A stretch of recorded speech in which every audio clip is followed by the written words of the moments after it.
सर्वोच्च न्यायालयाने पूर्णपणे घटनात्मक ठरवलेल्या सरकारच्या पत्रकार परिषदेमध्ये मी आपल्या सर्वांचं स्वागत करतो। सर्वोच्च न्यायालयाने महाराष्ट्राच्या संदर्भात आज जो निकाल दिलेला आहे या निकालाबद्दल आम्ही पूर्ण समाधान व्यक्त करतो। आम्ही पूर्ण समाधान व्यक्त करतो आणि निश्चितपणे गिरीश भाऊ या वर लोकशाहीमध्ये लोकशाहीचा आणि लोकमताचा आज पूर्णपणे विजय झालेला आहे असं या निमित्ताने मी नमूद करू इच्छितो। हा जो काही निकाल आहे यातले 4-5 जे महत्त्वाचे मुद्दे आहेत त्या मुद्द्यांकडे मी आपलं लक्ष वेधू इच्छितो। सर्वात पहिल्यांदा तर बसा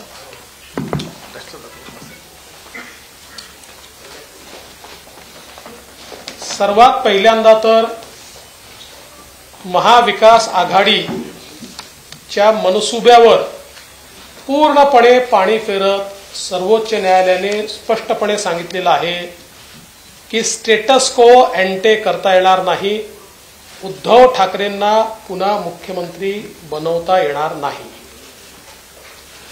दुसरं, त्यांनी अतिशय स्पष्टपणे हे सांगितलेलं आहे की डिस्क्वालिफिकेशनच्या ज्या पिटिशन्स आहेत या संदर्भातला सगळा अधिकार हा स्पीकरचा आहे आणि त्यामुळे स्पीकर हे डिस्क्वालिफिकेशनच्या पिटिशनवर सुनावणी घेतील आणि त्यात त्यांनी जे ऑब्झर्वेशन केलं ते अत्यंत महत्त्वाचं आहे।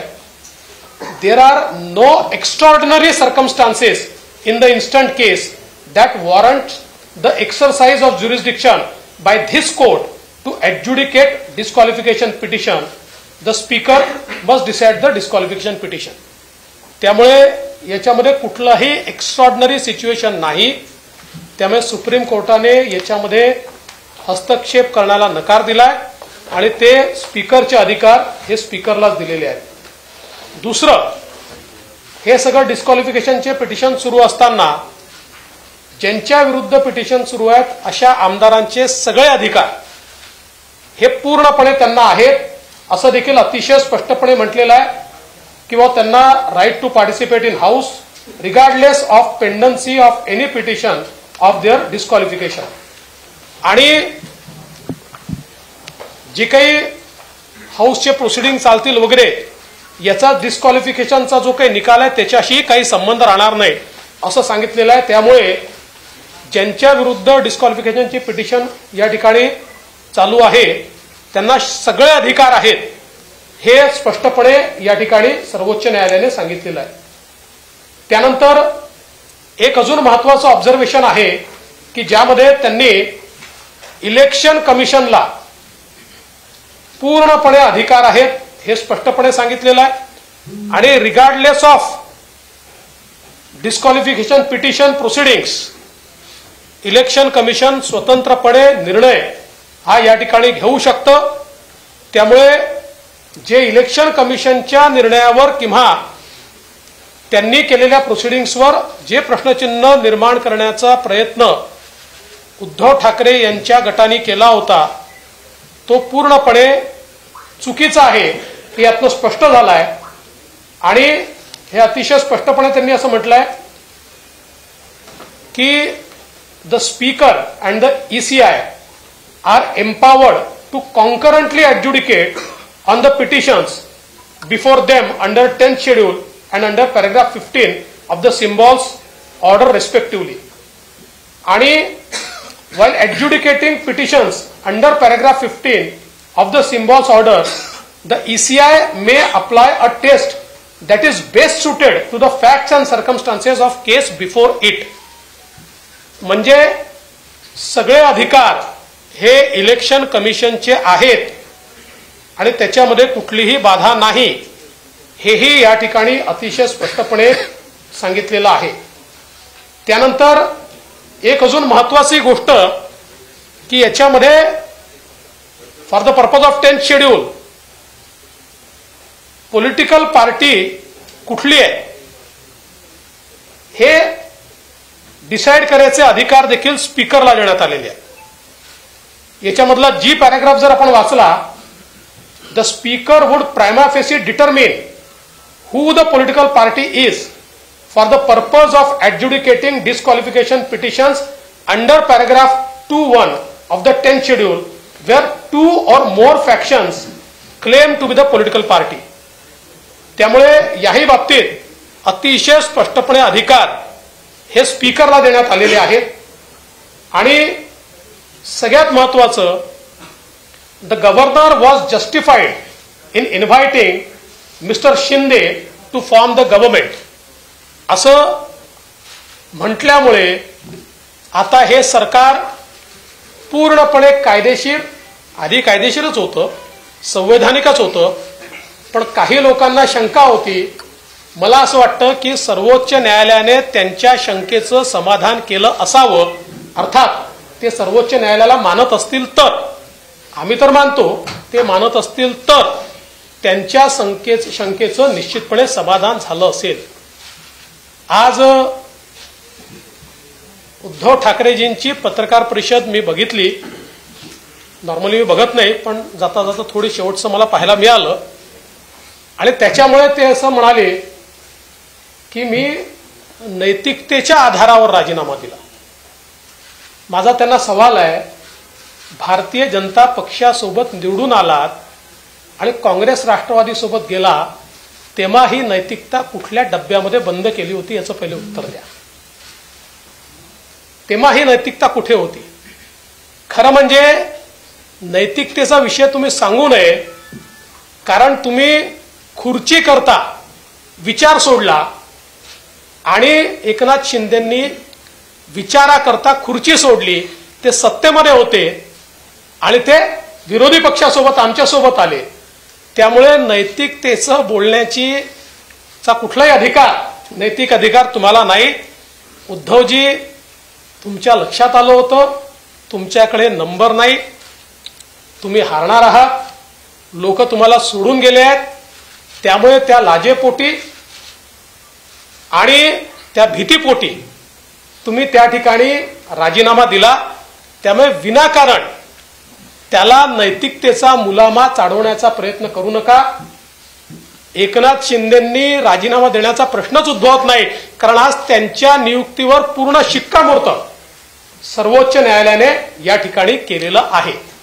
माननीय मुख्यमंत्री बोलायच्या आधी मी हिंदीमध्ये फक्त थोडंसं ब्रीफिंग आपल्याला करून देतो.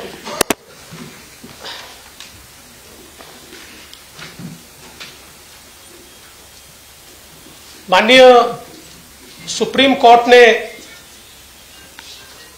आज महाराष्ट्र के मामले में जो डिसीजन दिया है उस पर हम पूर्ण तरीके से संतोष व्यक्त करते हैं.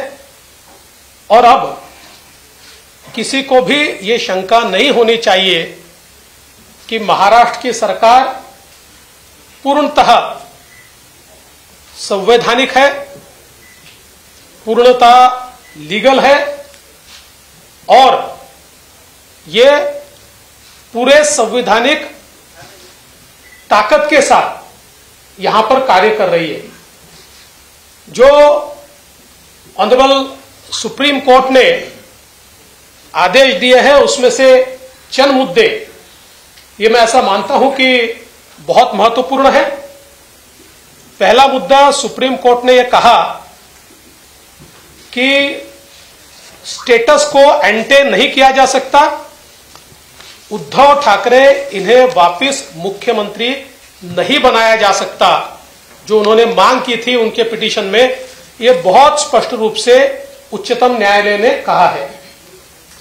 दूसरा, उच्चतम न्यायालय ने कहा है कि डिस्क्वालिफिकेशन पिटीशन का फैसला ये स्पीकर करेंगे, ये फैसला सुप्रीम कोर्ट नहीं करेगा. और उस पर बहुत स्पष्टता से सुप्रीम कोर्ट ने कहा है there are no extraordinary circumstances in the instant case that warrant the exercise of jurisdiction by this court to adjudicate disqualification petition. There are no extraordinary circumstances ऐसा कहा है. The speaker must decide disqualification petition. ये सीधे सीधे speaker को अधिकार दिया गया है. उसके साथ साथ जो विधायक जिनके खिलाफ डिस्क्वालिफिकेशन की पिटीशन दाखिल की गई है, उनके right to participate in the assembly या उनके कोई भी संवैधानिक अधिकार या उनका जो अधिकार है एक जनप्रतिनिधि के रूप में, यह सारा का सारा कंटिन्यू होगा. इसमें डिस्क्वालिफिकेशन पिटीशन से कोई बाधा नहीं आएगी, ऐसा भी बहुत स्पष्ट रूप से इस ऑर्डर में कहा गया है. इसके साथ साथ एक और बहुत महत्वपूर्ण चीज है जो इस ऑर्डर में कही गई है कि इलेक्शन कमीशन का जो अधिकार है, उस अधिकार को बहुत स्पष्ट रूप से कहा गया है कि वो अधिकार distinct end different from the proceedings of disqualification in front of speaker. इसका मतलब यह है कि स्पीकर के सामने जो भी डिस्क्वालिफिकेशन पिटीशन के प्रोसीडिंग्स चल रहे हैं, उसका, क्योंकि शिवसेना ने मांग की थी कि चूंकि ये प्रोसीडिंग चल रहे हैं तो आप इलेक्शन कमीशन को रोकिए और उनको निर्णय मत लेने दीजिए, लेकिन आज सुप्रीम कोर्ट ने स्पष्ट कर दिया कि इलेक्शन कमीशन को यह पूर्ण अधिकार है. तो एक प्रकार से इलेक्शन कमीशन ने जो निर्णय श्री शिंदे जी के नेतृत्व में शिवसेना और सिंबल का किया है, उसमें कोई बाधा नहीं है और वो पूरा अधिकार इलेक्शन कमीशन का है, ये स्पष्ट रूप से इसमें कहा है. इसके साथ साथ उन्होंने आगे ये भी कहा है, मैं इसको पढ़कर दिखाता हूं कि the speaker and the ECI are empowered to concurrently adjudicate on the petitions before them under the 10th schedule and under paragraph 15 of the symbols order respectively. While adjudicating petitions under paragraph 15 of the symbols order, the ECI may apply a test that is best suited to the fact and circumstances of the case before it. इसका मतलब ये दोनों को बिल्कुल अलग कर दिया है. Facts end circumstances पे वो निर्णय ले सकते हैं, उन्होंने निर्णय ले लिया है. अंतिम निर्णय जो भी वो लेंगे वो आपके सामने है. इसलिए मुझे ऐसा लगता है कि इस बारे में भी किसी के मन में अब कोई शंका नहीं होनी चाहिए. इसके साथ साथ स्पीकर को भी यह अधिकार दिया गया है कि 10th शेड्यूल के मायने रखते हुए पॉलिटिकल पार्टी कौन सी है, इसका प्राइमा फेसी डिसीजन स्पीकर करेंगे. और बहुत स्पष्ट रूप से कहा है the speaker would prima facie determine who the political party is for the purpose of adjudicating disqualification petitions under paragraph 2(1) of the 10th schedule where 2 और more factions claim to be that political party. तो speaker साहब को भी अब यह अधिकार है कि दो गुटों में से पॉलिटिकल पार्टी ये कौन सी है, ये स्पीकर साहब प्राइमा फेसी पहले वो डिसाइड करेंगे, उसके बाद फिर ये डिस्क्वालिफिकेशन पिटीशंस के ऊपर आगे में डिसीजन होगा. इसके साथ साथ एक और चीज बहुत स्पष्ट रूप से सुप्रीम कोर्ट ने कही है, the governor was justified in inviting Mr Shinde to form the government. इसका मतलब यह है कि सुप्रीम कोर्ट बहुत स्पष्टता से कहता है कि गवर्नर साहब ने शिंदे जी को मुख्यमंत्री पद की शपथ लेने का जो न्योता दिया वो सही है. इसका ही मतलब यह होता है कि शिंदे जी के नेतृत्व में जो सरकार तैयार हुई है वो लेजिटिमेट है, वो कॉन्स्टिट्यूशनल है. और इसलिए हम सुप्रीम कोर्ट का आभार व्यक्त करते हैं. जो लोग ये कहते थे कि यह सरकार संवैधानिक नहीं है, उनको इसका जवाब मिल गया होगा, बशर्ते वो अगर सुप्रीम कोर्ट को मानते हो तो. क्योंकि कई बार सुप्रीम कोर्ट पर भी वो प्रश्न चिन्ह लगाते हैं. तो अगर देश के संविधान को और सुप्रीम कोर्ट को अगर वो मानते होंगे तो आज उनको इस बात का जवाब पूर्ण तरीके से मिल गया कि श्री एकनाथ शिंदे जी के नेतृत्व की सरकार ही संवैधानिक है, पूरे तरीके से लेजिटिमेट और लीगल सरकार ये है। आज उद्धव ठाकरे जी नीतीश कुमार जी के साथ एक पत्रकार वार्ता साझा कर रहे थे और उस वार्ता में उन्होंने ये कहा कि मैंने नैतिकता के आधार पर इस्तीफा दिया था। नैतिकता की बात करना उद्धव ठाकरे जी को शोभा नहीं देता, क्योंकि मैं उनको सवाल पूछना चाहता हूं कि बीजेपी के साथ चुनकर आए और मुख्यमंत्री की कुर्सी के लिए कांग्रेस एनसीपी के साथ आप गए, उस समय इस नैतिकता को कौन से डिब्बे में आपने बंद किया था, इसका जवाब आप दीजिए। मूल रूप से उद्धव जी, आपने नैतिकता के आधार पर इस्तीफा नहीं दिया था, आपने डर के कारण इस्तीफा दिया था, क्योंकि आप जानते थे कि आपके लोग आपको छोड़कर चले गए हैं, आप विश्वास मत प्रस्ताव नहीं जीतेंगे और एक प्रकार से हारने के बाद शर्मसार होना, इसको टालने के लिए आपने इस्तीफा दिया था। इसलिए नैतिकता की बात मत कीजिए। उन्होंने ये भी कहा कि नैतिकता के आधार पर शिंदे जी ने इस्तीफा देना चाहिए। इससे हास्यास्पद क्या हो सकता है कि जिस सरकार को सुप्रीम कोर्ट लीगल, लेजिटिमेट और कॉन्स्टिट्यूशनल ठहराता है, उस सरकार के मुखिया से वो इस्तीफा मांगते। मुझे ऐसा लगता है कि उन्होंने जरूर इस निर्णय का अभ्यास करना चाहिए और उसके बाद इस प्रकार की बात कहनी चाहिए। मैं माननीय मुख्यमंत्री जी से निवेदन करता हूं कि मुख्यमंत्री जी इस प्रेस वार्ता को संबोधित करें। आजच्या पत्रकार परिषदेमध्ये उपस्थित सर्व मान्यवर उपमुख्यमंत्री जी आहेत आणि बाकी सर्व माझे सहकारी आणि पत्रकार मित्रांनो, सगळ्यात आधी मी आपलं मनापासून स्वागत करतो। आजचा सुप्रीम कोर्टाचा निकाल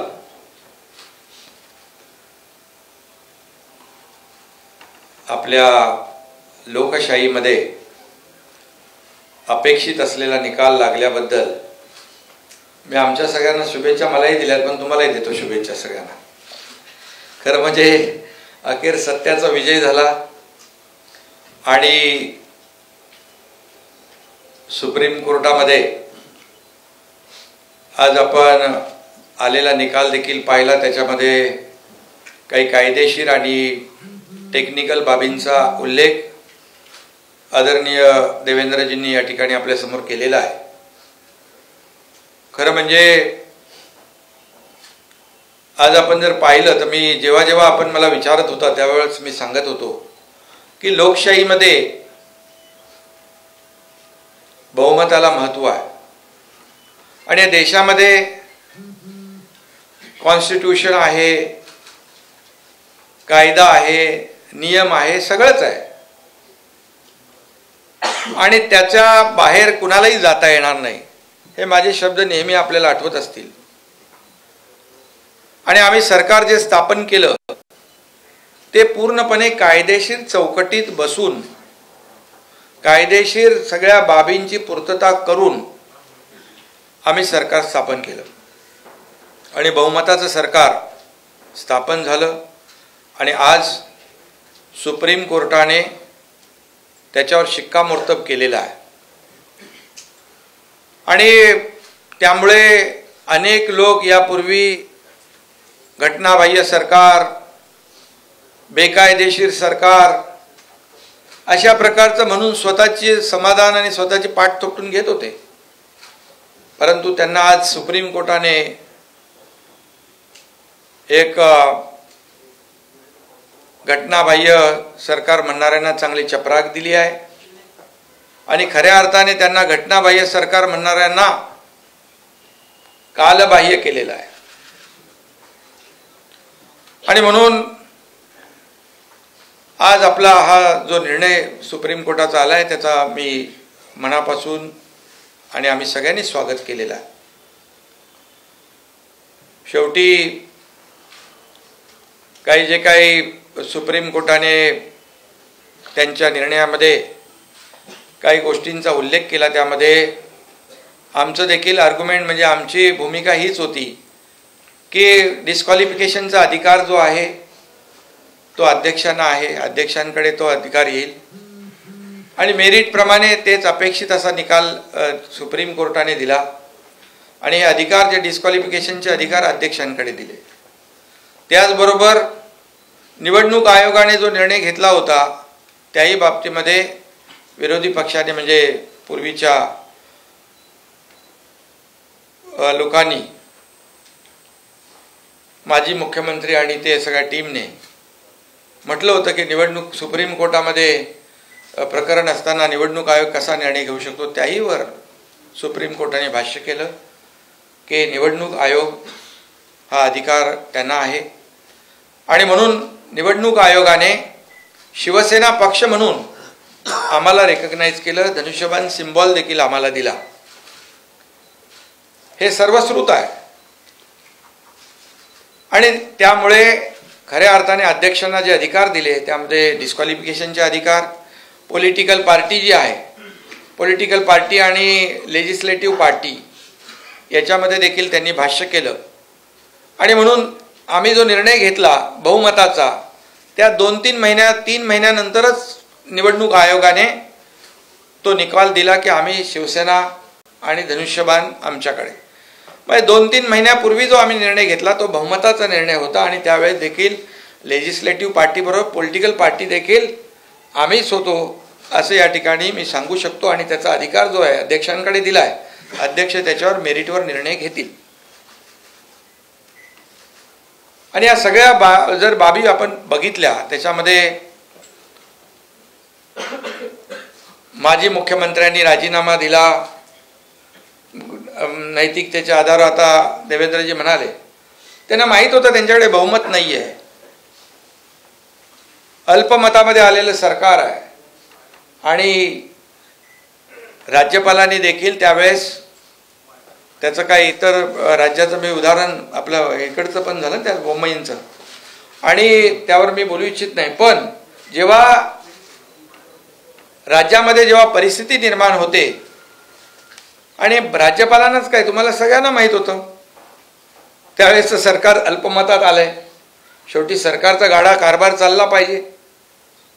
त्यामुळे त्यांनी त्यांच्या अधिकारामध्ये तेव्हा निर्णय घेतला आणि आम्ही सरकार जे स्थापन केलं पूर्णपणे कायदेशीर घटनात्मक बाबींची काळजी घेऊन केलंय, पूर्णपणे त्याच्यामध्ये हेड काउंट झाला, ते सगळे तुम्ही साक्षीदार आहात आणि म्हणून राजीनामा देण्याशिवाय काही दुसरा काय पर्याय होता. आणि नैतिकतेच्या ज्या काही गोष्टी इथे सुरू झालेल्या आहेत तर त्या बाबतीमध्ये देवेंद्रजी म्हणालेत की त्यावेळेस मॅन्डेट लोकांनी जनतेने कुणाला दिलं होतं, शिवसेना भाजप युतीला.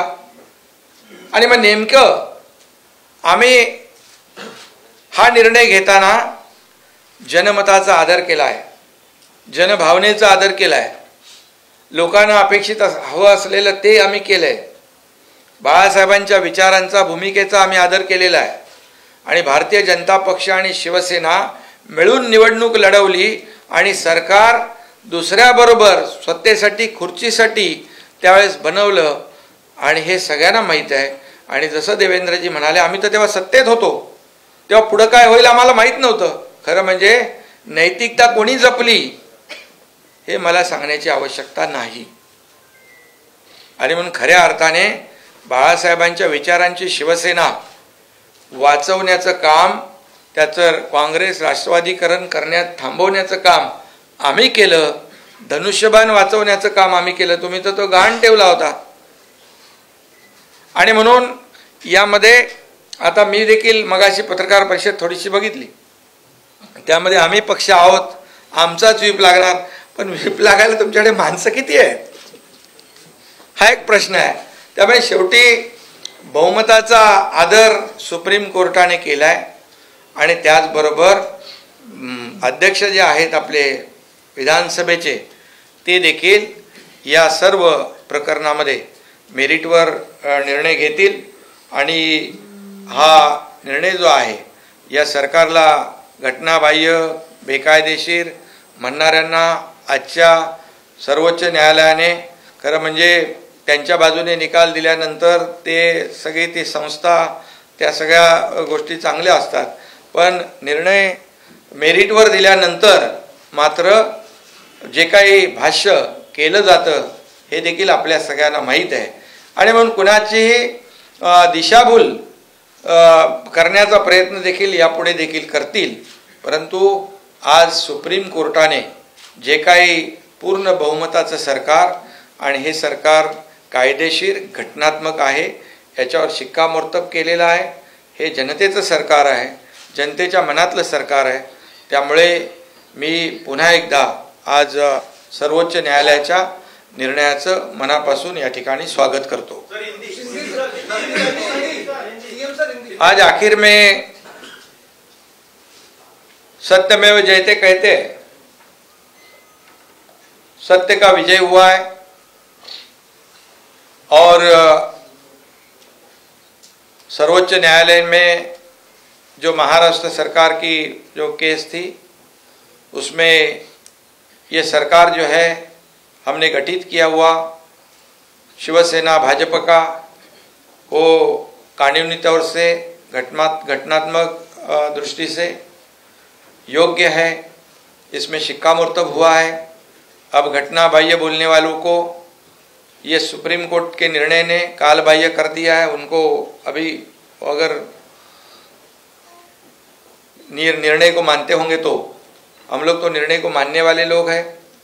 और हमने हमेशा कहा है कि जो भी निर्णय होगा मेरिट पे होगा. लोकशाही में बहुमत को महत्व होता है.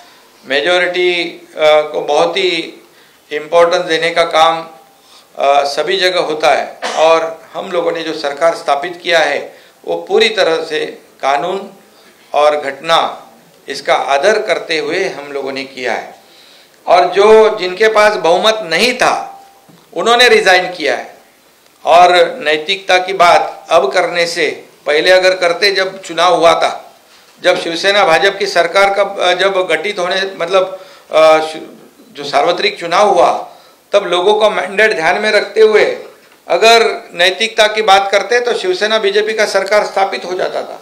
लेकिन सिर्फ और सिर्फ सत्ता पाने के लिए, कुर्सी पाने के लिए जब निर्णय लिया, ये जनता ने देखा है, महाराष्ट्र ने देखा है. और उसी को सुधारने का काम हम लोगों ने किया है. जो मैंडेट था, जो बरसों से शिवसेना भाजपा की अलायंस गठबंधन था, उसी के साथ सरकार बना दिया हम लोगों ने. और निवडणूक चुनाव आयोग ने भी उसके ऊपर शिक्कामोर्तब कर दिया. जब हम लोगों ने निर्णय लिया उसके बाद 3-4 महीने में ही चुनाव आयोग ने हमारे को पार्टी का दर्जा दे दिया, शिवसेना, और सिंबल धनुष्यबाण दे दिया. और ये पूरी तरह मेरिट में हुआ है. आरोप किसने लगाया उनके ऊपर मैं आज नहीं टिप्पणी करना चाहता हूँ. लेकिन इसके बाद आज का जो निर्णय है, और जब रिजाइन की बात होती है, रिजाइन जब आपके पास बहुमत ही नहीं था, जो अल्पमत की सरकार हुई थी, सब लोग जानते हो, आप भी जानते हो कितने लोग बचे थे. और फिर एक बात कहूँगा कि लोकशाही में ये मेजॉरिटी बहुत ही महत्वपूर्ण है. और तभी जाके उनको पता था कि हमारी हार हो जाएगी, पराभव हो जाएगा. और रेजिग्नेशन हुआ है. और राज्यपाल गवर्नर महोदय जी ने परिस्थिति का जायजा लेने के बाद निर्णय लिया और उस निर्णय को भी जायज यहाँ पर ठहराया गया है. और इसीलिए मैं इतना ही आज कहूँगा, शिवसेना बचाने का काम, धनुष्यबाण जो कई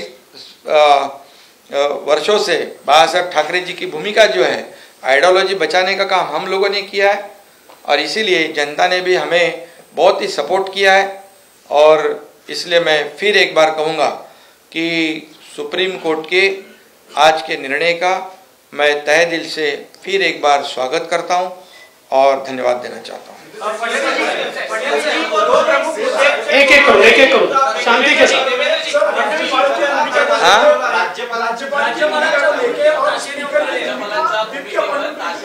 नाही, नंतर त्यांनी सांगितलं की जेव्हा परिस्थिती निर्माण झाली त्याप्रमाणे तो निर्णय घेतला. बरं, आता एकच, मी आता सुप्रीम कोर्टाच्या किंवा राज्यपालांच्या भूमिकेवर बोलू इच्छित नाही.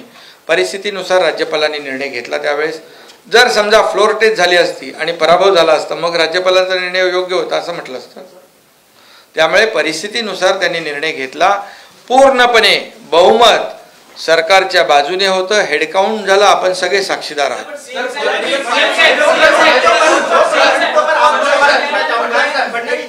एक तो एक मुद्दा जो व्हिप का चयन किया गया स्पीकर की तरफ से, उस पर सवाल उठाए गए, और दूसरा मुद्दा जो सरकार बनाने के लिए गवर्नर ने जो इनवाइट भेजा था, आपने दूसरा पैराग्राफ पढ़ा, लेकिन उसके ऊपर का पैराग्राफ कहता है कि governor was not justified in calling upon Mr Thackeray to prove his majority on the floor of the house. तो इस मुद्दे पर क्या कहेंगे? देखिए, सवाल यह है कि सुप्रीम कोर्ट ने एक टिप्पणी की है, लेकिन इस टिप्पणी के बाद उसको उल्टा तो नहीं किया है. सुप्रीम कोर्ट ने उसको स्ट्राइक डाउन तो नहीं किया है.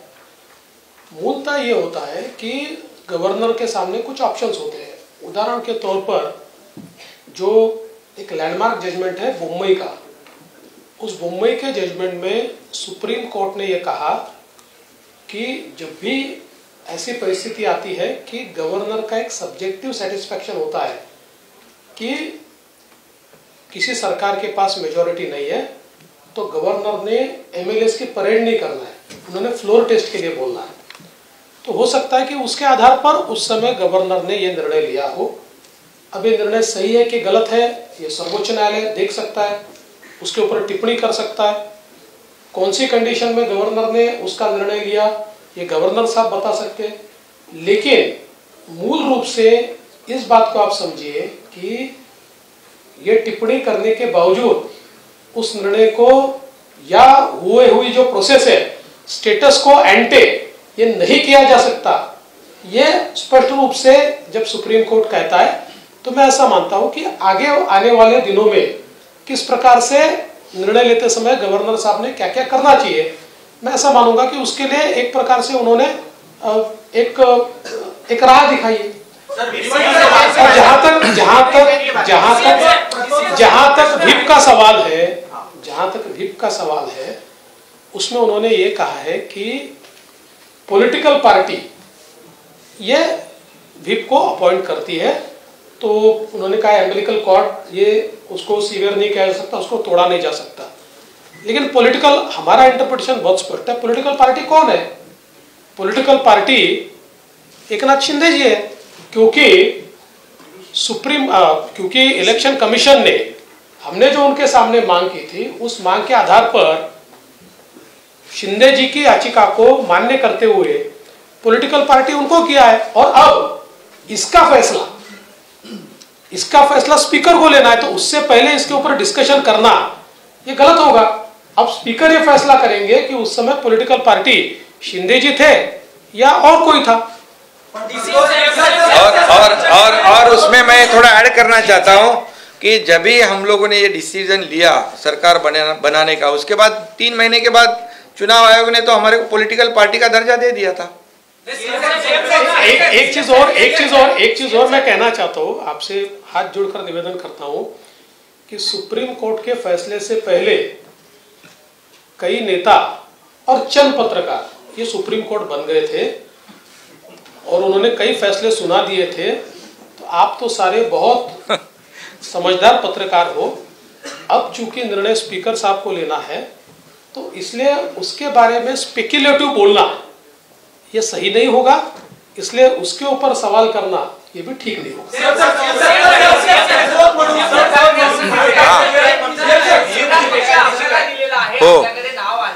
उद्धव ठाकरे आजही म्हणतात की हे पक्षाचं नाव आहे, ते माझंच आहे, हे मी कोणाला देऊ देणार नाही, हे कोण घेऊ शकणार. मग ते आता सुप्रीम कोर्टाच्या वर आहेत, निवडणूक आयोगाच्या वर आहेत. आता क्लिअर आहे निवडणूक आयोगाने सिम्बॉल दिलाय आणि हे संभ्रम पसरवण्याचा मी ऐकलं ते. आता ते कोणाला व्हीप देऊ शकतात? शिवसेना म्हणून देऊ शकतात का ते? शिवसेना आम्ही आहोत, धनुष्यबाण आम्ही आहोत. सहानुभूती आता लोकांना, अरे बाबा, लोकांची सहानुभूती केव्हा मिळाली असती? तुम्ही भाजप बरोबर सरकार बनवलं असतं तर. तुम्ही कोणाबरोबर सरकार बनवलं? ज्यांच्याबरोबर निवडून आलात, निवडणुका लढवल्यात, बाळासाहेब मोदी साहेबांचा फोटो लावून, आणि बस कोणाबरोबर गेलात? आम्ही तर ते दुरुस्त केलं. लोकांची सहानुभूती उलटी आहे कुणाकडे, म्हणून तर लोक आम्हाला प्रतिसाद देत आहेत. यांच्या नियुक्तीवरतीही सुप्रीम कोर्टानं ताशेरे ओढले. आज पुन्हा एकदा नव्यानं भरत गोगावले यांचा प्रतोद म्हणून नियुक्ती करण्याची प्रक्रिया आपण पूर्ण नाही, हे बघा, ऑब्झर्वेशन आणि निर्णय, आता त्याच्यामध्ये तोही अधिकार अध्यक्षांकडे दिलेला आहे. त्यामुळे आम्ही तेव्हा कोण पार्टी होती आणि कोण लेजिस्लेटिव्ह पार्टी आणि पॉलिटिकल पार्टी हे निर्णय घेण्याचा अधिकार कोणाला दिला आहे? अध्यक्षांना. बरं, मी मगाशी म्हटलं, आताही म्हणतोय, आम्ही निर्णय घेतल्यानंतर 3-4 महिन्यात निवडणूक आयोगाने निर्णय दिला होता की कोण पार्टी आहे, सिम्बॉल कुणाकडे. आणि आज जे शिवसेना म्हणून आम्ही व्हीप देऊ शकतो, हे तर लोकांमध्ये संभ्रम. आता लोक सुज्ञ आहेत, हो, सगळं माहिती आहे त्यांना. आता सरकार पडणार, गडगडणार, किती वेळा तुम्हीच दाखवलं ना. आज झालं त्याच्यावर शिक्कामोर्तब.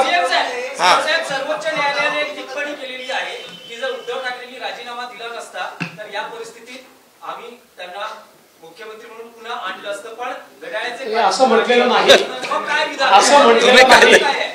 असं आहे, असं बिलकुल त्यांनी म्हटलेलं नाही की आम्ही त्यांना पुन्हा आणलं असतं. त्यांनी असं म्हटलंय की आता विषयच येत नाही, त्याच्यामुळे स्टेटस को अँटी होऊ शकत नाही. असं कुठेही म्हटलं नाही की त्यांनी राजीनामा दिला नसता तर त्यांना आम्ही परत आणलं असतं. त्यांनी म्हटलंय की ही सर्कमस्टान्सेसच नाहीये, त्यांनी राजीनामा दिलाय, त्याच्यामुळे याच्यावर टिप्पणीच करायची आवश्यकता नाही. आणि जी मागणी शिवसेनेने पिटिशन मध्ये केली होती की उद्धव ठाकरेंना पुन्हा मुख्यमंत्री बनवा, त्यांना बनवताच येत नाही असं स्पष्टपणे म्हटलंय. त्यामुळे मला असं वाटतं की त्याचं राईट इंटरप्रिटेशन करा, चुकीचं इंटरप्रिटेशन करू नका.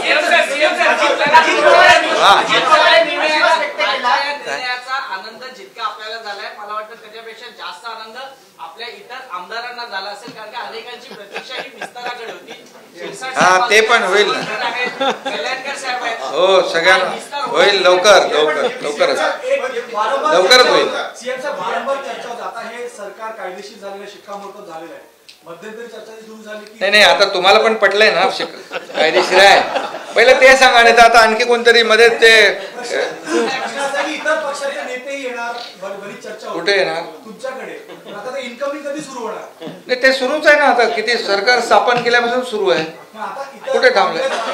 अरे ते पण आता तुम्ही काहीतरी कितीतरी प्रवेशांना तुम्ही स्वतः होतात ना, सगळे येत आहेत. की सरकारला कुठलाही धोका नाही, त्यांना जास्त विश्वास होता पुन्हाहीपेक्षा की तुमच्या सरकारला अजिबात धोका नाही, मेजॉरिटी तुमच्याकडे आहे. अजित पवारांबद्दल काय म्हणतात? अजित पवारच नाही, ज्या ज्या माणसाला कायदा कळतो अशा प्रत्येकाला हे माहिती होतं की सर्वोच्च न्यायालय अशी कुठली एक्स्ट्रॉर्डिनरी कंडिशन नाही आहे की ज्या कुठलाही डिस्क्वालिफिकेशनचा वगैरे निर्णय स्वतः घेईल. त्यामुळे कुठल्याही सेन्सिबल वकिलाला किंवा कायदा करणाऱ्या व्यक्तीला हे माहिती होतं की सर्वोच्च न्यायालय हे लोकशाहीने अधिकार स्पीकरला दिले आहेत, हे स्पीकरला सांगेल. आणि म्हणून कदाचित त्यांनी त्या संदर्भात ते भाष्य केलं असावं.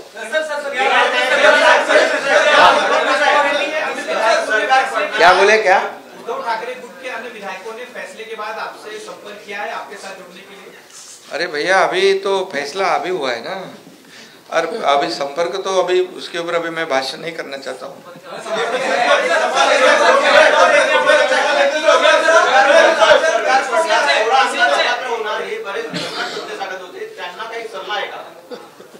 मी तो मगाशीच दिला ना सल्ला.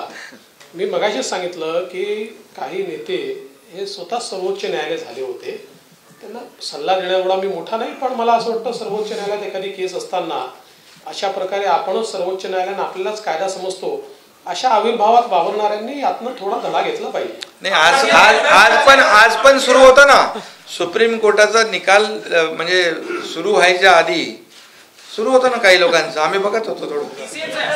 पण त्यांच्यावर काही परिणाम होईल असं मला वाटत नाही.